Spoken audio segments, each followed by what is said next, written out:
In this video, we will be looking at some very basic stuff, like adding or multiplying numbers. But we will also be asking some really abstract and therefore maybe quite difficult questions about these things. In particular, this video is about two concepts: the concept of commutative operations and of associative operations. At the end of it, you will understand what we mean by these concepts, and hopefully you will also see how they help understand some very basic things you do every day. For instance, maybe you have found that you make more mistakes subtracting numbers than adding them. And maybe you wondered why this keeps happening to you. In part, this has everything to do with the concepts we will be discussing. To get started, let's go back to the most basic operations, just addition, subtraction, multiplication, and division. As you know, addition means we add the second number to the first number. So 6 plus 3 equals 9. Subtraction means we subtract the second number from the first number. So 6 minus 3 equals 3. Then we have multiplication. 6 times 3 equals 18. And division, 6 divided by 3 equals 2. These are the basic operations, but there are other ones, and we can invent new operations if we like. For example, just for this video, we will invent the operation of double addition. The symbol for double addition is a smiley, and when we apply double addition to two numbers, it means we double the first number and then add the second number. For example, when we apply double addition to 6 and 3, we take 2 times 6, which is 12, and then we add 3 to get 15. When we apply double addition to 10 and 5, we take 2 times 10, which is 20, and then add 5 to get to 25. In general, we can say that if we apply double addition to any two numbers a and b, we take 2 times a and then add b. Now, why do we like to invent new operations? One reason is that we can look at some of their properties, and one very interesting question is whether an operation is what we call commutative. A commutative operation is one where the order of the numbers doesn't matter. For example, let's look at addition again. We know that 6 plus 3 equals 9. But we also know that 3 plus 6 also equals 9. Is this a coincidence? Well, no. Think of these numbers as the height of two stacks of Lego pieces. One is larger than the other, but when we stack them together, we get one stack with all the Lego pieces. And it doesn't matter if we add the small one to the large one or the other way around. Our addition stack will be the same in both cases. So addition is what we call a commutative operation. You can swap the numbers and the outcome will always remain the same. 7 plus 9 equals 16, so 9 plus 7 also equals 16. Minus 1 plus minus 4 equals minus 5, so minus 4 plus minus 1 also equals minus 5. And in general, a plus b is the same as b plus a. So addition is commutative. How about subtraction? Well, we know that 6 minus 3 equals 3, but 3 minus 6 does not. And this is logical. If we remove a small number of Legos from a larger one, we have a positive number left. But if we try to remove a larger number from a smaller number, it doesn't work so well. Or maybe it works if we can in some way have less than 0 pieces. In any case, we see that the outcome is different. 6 minus 3 is not the same as 3 minus 6. So subtraction is not commutative. And we have proved this by showing a counterexample. Let's move on to multiplication. We know that 6 times 3 equals 18, and that 3 times 6 equals 18 as well. Is this a coincidence? Let's see. 6 times 3 could mean something like we are building 6 small stacks of 3 Legos each. In that case, 3 times 6 means we are building 3 stacks of 6 Legos each. The question is, do the larger stacks on the right always add up to the same number of Legos as the smaller stacks on the left? The answer is yes, and we can understand this in the following way. Let's take one of our large stacks. It has 6 Legos, just as there are 6 small stacks of Legos on the left. So we can divide all the Legos among these stacks and cover the top layers of pieces on the left. We can also do this for the second stack and the second layer, and so on until the last stack and the last layer of pieces. And we could do this with any 2 numbers. So it doesn't matter whether you make 10 stacks of 4 pieces or 4 stacks of 10 pieces, and so on. In multiplication, the order doesn't matter. So multiplication is commutative.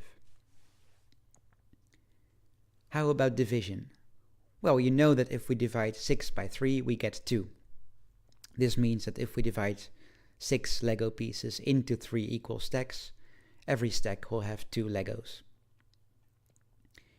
If we go the other way around and try to divide 3 Lego pieces into 6 piles, every pile will only be able to hold half a piece.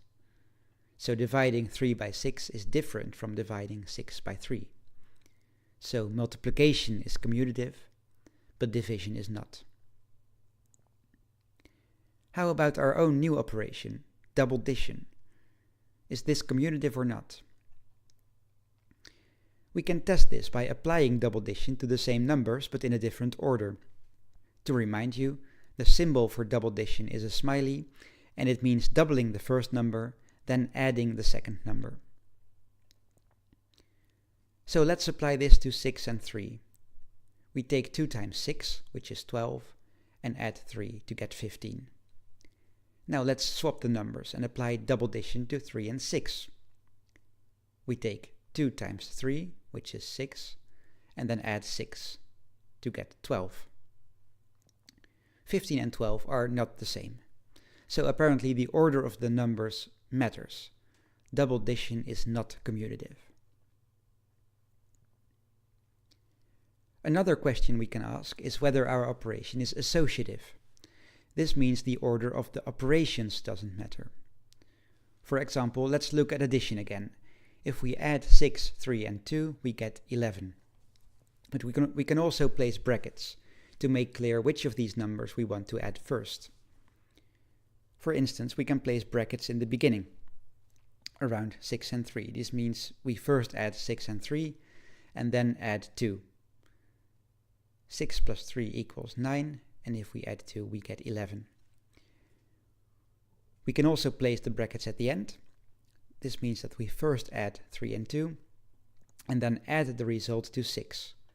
So 3 plus 2 equals 5, and if we add 5 to 6, we get 11 again. With addition, it doesn't matter where we place the brackets, we always get the same result. This means that addition is what we call an associative operation. How is this for subtraction? Well, let's take the example of 6 minus 3 minus 2. Without brackets, this equals 1. What if we add brackets? If we add brackets in the beginning, it means that we first subtract 3 from 6, and then subtract 2 from the result. So 6 minus 3 equals 3, and 3 minus 2 equals 1. If we add brackets at the end, it means that we first subtract 2 from 3, and then subtract the result from 6. So 3 minus 2 equals 1, and 6 minus 1 equals 5. This is a different result. So with subtraction, the order in which we subtract matters. The brackets can make a difference, and this means that subtraction is not associative. How do we check whether an operation is associative? How about double addition, for instance? In this case, we can check by applying the operation twice to 3 numbers and place the brackets in different positions. In this case, we apply double addition to 6, 3 and 2. If we place the brackets around 6 and 3, we look at 6 and 3 first. We take 2 times 6, which is 12, then add 3 to get 15. Now we apply double addition to 15 and 2. So we take 2 times 15, which is 30, and then add 2 to get 32.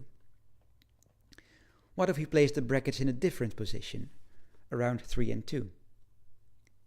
Now we look at 3 and 2 first. So 2 times 3 equals 6, plus 2 is 8.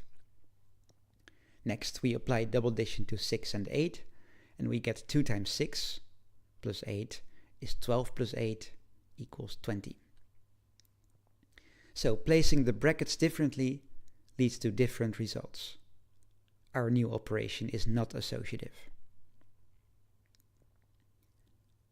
Let's sum up what we have discussed. We have seen that we can define or invent new operations, like double addition. You can experiment with this by defining your own operation with its own symbol. It can really be anything you want. And for each of these operations, you can ask whether they are commutative and whether they are associative. Commutative operations are operations where the order of the numbers doesn't matter. And associative operations are operations where the placement of the brackets doesn't matter. Addition is commutative and associative, and this means it doesn't matter if you mix up some things. With subtraction, this makes a lot of difference. So now you know one reason why you probably make mistakes more easily when you are subtracting numbers in the long calculation than when you are adding them. And I hope you agree that it can be quite fun to look at operations in this way. Mathematics is not just about adding and multiplying and dividing stuff, it's also about trying to go a bit deeper and to understand these things on a more abstract level. In any case, I hope you have found this video useful. Thank you for watching. Until next time.